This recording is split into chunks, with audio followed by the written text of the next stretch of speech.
Elías era conocido por dos motivos: ser pastor en una pequeña iglesia de madera y también profesor de historia en una escuela pública. De habla firme y sonrisa cálida, se ganaba a los alumnos no solo por su forma de enseñar, sino por el respeto que demostraba.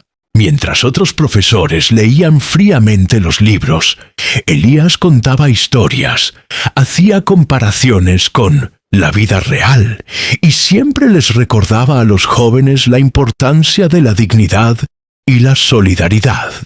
La historia no son solo fechas, decía, es sobre personas que lucharon para que hoy tuviéramos voz. En un día de intenso calor, la clase recibió el tema de la evolución humana. Elías comenzó explicando a Darwin, los descubrimientos científicos, los fósiles y las teorías sobre el origen de la especie. Los alumnos escuchaban atentos. Algunos tomaban notas, otros preguntaban curiosidades. Al final de la explicación, Elías añadió: la ciencia tiene su visión, pero muchos, al igual que yo, creen que Dios también estuvo en la creación. Es importante conocer las dos perspectivas para aprender a respetar lo que cada uno cree. Los ojos de los alumnos brillaron. No se trataba de imposición, sino de apertura. Entre los estudiantes, sin embargo, un joven grababa la clase con el celular. Por la tarde, el video ya estaba circulando en grupos de padres. Algunos vieron sabiduría, otros indignación. ¿Cómo puede un profesor hablar de religión en el aula?, cuestionó uno de los padres en la reunión escolar. La dirección presionada llamó a Elías. Él respondió con calma: no negué la ciencia, solo enseñé a respetar las diferencias. Pero la escuela decidió registrar la ocurrencia, alegando violación de la laicidad de la enseñanza. El caso rápidamente sobrepasó los muros de la escuela. Un grupo de padres presentó una denuncia formal, exigiendo que Elías fuera llevado a la justicia. En casa, Elías oraba en silencio, sin mostrar miedo ante la familia. Su hija Sara, de apenas 8 años, percibió la tensión y preguntó: «Papi, ¿por qué están enojados contigo por hablar de Dios?». Él la abrazó fuerte y respondió: «Porque no todos entienden que hablar de fe es también hablar de amor». Cuando llegó la citación, el corazón de la familia se encogió. Elías sería juzgado en un tribunal. Su esposa, Marta, lloraba en silencio, temiendo por el futuro. Sara, pequeña, observaba sin comprenderlo del todo, pero con una certeza dentro de sí misma. Si papi está diciendo la verdad, nadie puede tratarlo como un criminal. Esa noche se prometió a sí misma que no se quedaría callada. La mañana siguiente a la citación, 2 patrullas se estacionaron frente a la casa sencilla de Elías. Los vecinos se aglomeraron, curiosos e indignados. Los policías, avergonzados, anunciaron: «Profesor Elías, usted está en prisión preventiva hasta el juicio». Sara corrió hacia su padre, abrazando su pierna con fuerza. «¡No se lleven a mi papi!», lloraba. Elías se agachó, le acarició el rostro y le dijo: «Hija, no tengas miedo. La verdad siempre vence».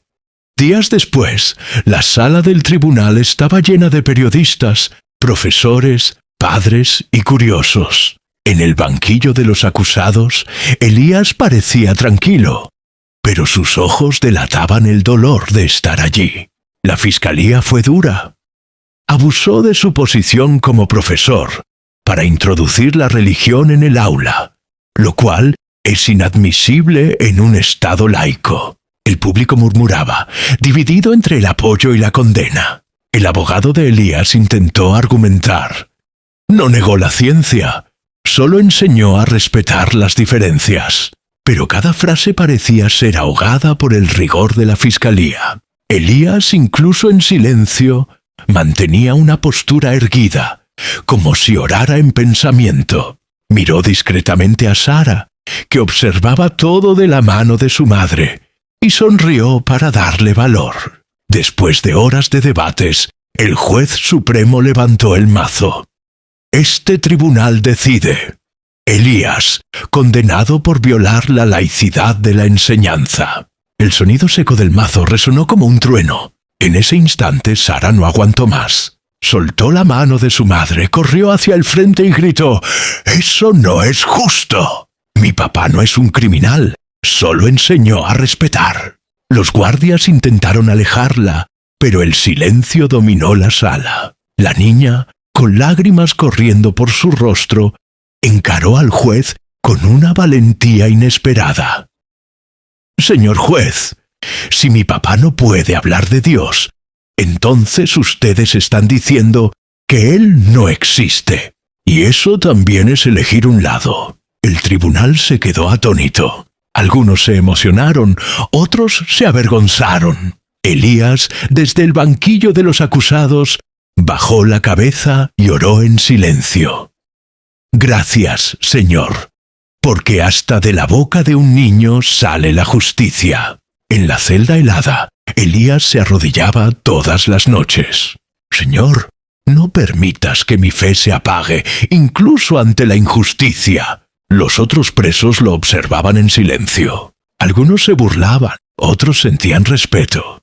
Mientras tanto, Sara dormía abrazada a la Biblia de su padre, como si ese libro fuera la única forma de sentirlo cerca. A pesar de su corta edad, Sara comenzó a hacerle preguntas a su madre y al abogado. «¿Por qué castigan a mi papá si solo habló de Dios? Eso no está bien». El abogado, conmovido, decidió ayudarla a entender lo básico de la ley. La niña, con ojos atentos, escuchaba cada palabra y decía: «Entonces voy a aprender todo para defender a mi papi». En la escuela, los alumnos comentaban: «El profesor Elías siempre nos respetó», decían algunos. «Pero él rompió las reglas», replicaban otros. Los profesores también se dividían. Unos tenían miedo de defender a Elías y perder su empleo, mientras que otros sentían indignación por el rumbo del proceso. Pronto, vecinos, miembros de la iglesia e incluso desconocidos comenzaron a reunirse frente al tribunal. Aparecían carteles coloridos: «Libertad de expresión», «Justicia para Elías». Sara, en medio de la multitud, sostenía un cartel escrito con sus propias manos. «Mi papá no es un criminal, es mi héroe». En una entrevista improvisada, una reportera se agachó para hablar con Sara. «¿Qué te gustaría decirle al juez?». La niña respiró hondo y respondió con lágrimas en los ojos: «Quiero decir que enseñar respeto no puede ser algo malo. Si mi papá está preso por hablar de Dios, entonces están encarcelando también al amor». La frase circuló por periódicos y televisiones, conmoviendo a miles de personas. El caso de Elías trascendió la ciudad. Periódicos, radios y programas de televisión informaban: «Profesor condenado por mencionar a Dios en el aula».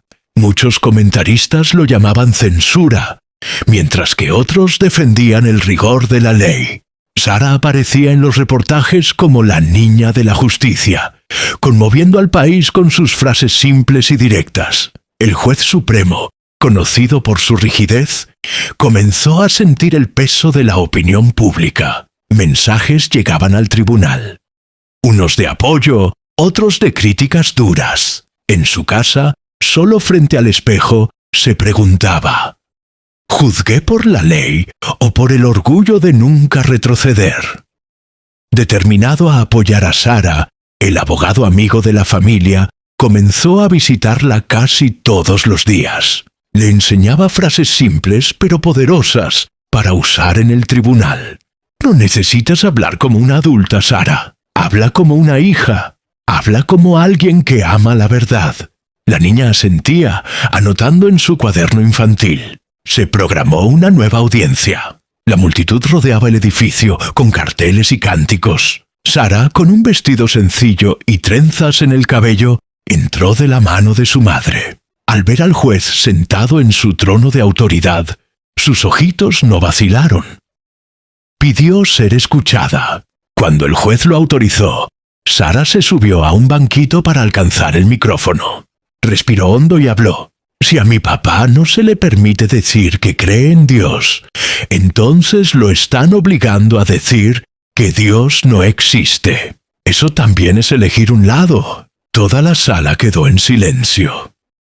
Algunos periodistas soltaron lágrimas, y por primera vez, el juez no pudo mirar directamente a los ojos de una niña. Después del discurso de Sara, todo el tribunal permaneció en silencio. Hasta los abogados, acostumbrados a duros debates, quedaron desconcertados ante la simplicidad de la verdad que venía de una niña. El juez carraspeó, tratando de mantener la postura firme, pero su mirada temblaba. Sara levantó la vista y le preguntó directamente al juez. «Señor, si la justicia existe, ¿por qué está tratando a mi papá como un criminal por enseñar respeto?»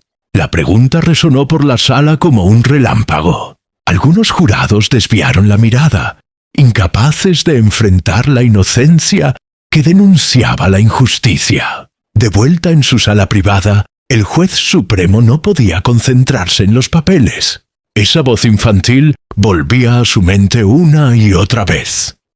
¿Qué es la justicia? ¿Cumplir la ley sin cuestionar o escuchar el clamor de la humanidad?, murmuraba con las manos temblorosas. Las redes sociales explotaron.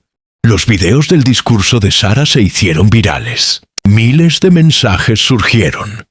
La sabiduría salió de la boca de una niña. Justicia para Elías ya. En varias ciudades, personas salieron a las calles con velas y carteles en vigilias nocturnas. Universidades, líderes religiosos, periodistas y juristas comenzaron a discutir el caso en programas en vivo.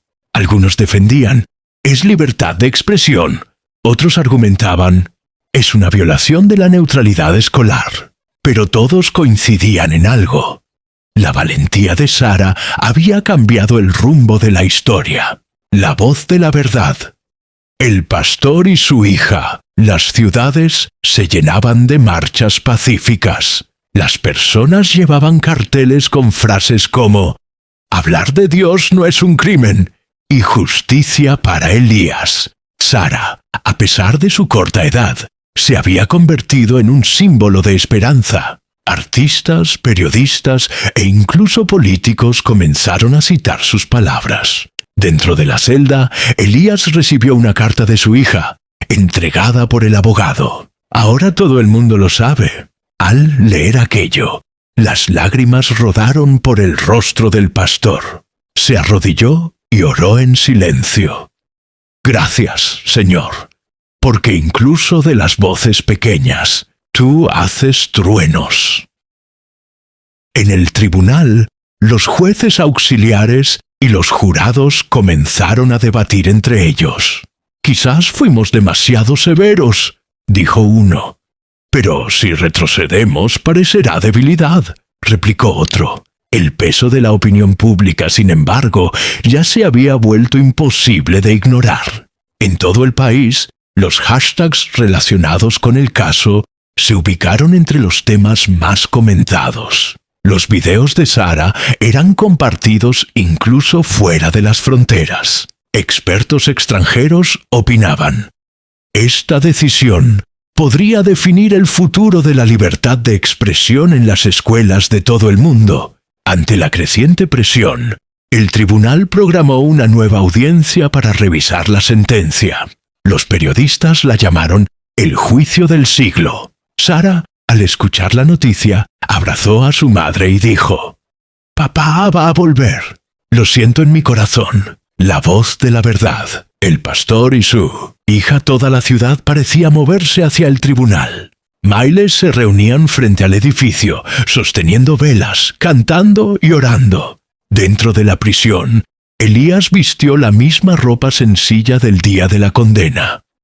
Pero en su corazón llevaba una fe renovada. En la gran sala, periodistas, líderes religiosos y ciudadanos comunes se disputaban el espacio. Cuando Elías entró escoltado, El público se levantó y aplaudió en silencio, en señal de respeto. Sara corrió a abrazarlo antes del inicio de la sesión y él le susurró: «Ya eres mi abogada y mi milagro». El juez supremo pidió silencio. Sara se levantó de nuevo decidida. «Juez, solo quiero que me responda una cosa. Si mi papá fuera condenado por robar, lo entendería, pero solo habló del amor de Dios. ¿Usted cree que es justo que una niña crezca sin su padre por eso?» Toda la sala se llenó de lágrimas contenidas. Después de horas de deliberación, el juez regresó con la sentencia revisada. Su voz temblaba. «Este tribunal decide por mayoría revocar la condena del profesor Elías». El público estalló en aplausos, gritos y oraciones. Elías cayó de rodillas, agradeciendo a Dios, mientras Sara lo abrazaba llorando de alegría. La noticia se esparció por el mundo. Una niña cambió un juicio histórico. Elías volvió a dar clases, pero ahora era también un símbolo de resistencia pacífica. Sara creció recordando que su voz tenía poder, incluso siendo pequeña, y juntos, padre e hija, le enseñaron al mundo que la verdadera justicia nace cuando la inocencia se atreve a hablar más alto que la opresión. ¡Qué viaje increíble detrás de las cortinas de la historia de superación a nivel mundial! En cada video, desentrañamos una nueva pieza de este complejo rompecabezas que es la historia global. Si quedaste fascinado por estas narrativas y quieres seguir desvelando los secretos de la historia de superación a nivel mundial, no pierdas tiempo. Suscríbete al canal Historias del Poder Global y activa la campanita para no perderte los próximos capítulos de estas historias. Continuemos juntos este viaje de conocimiento.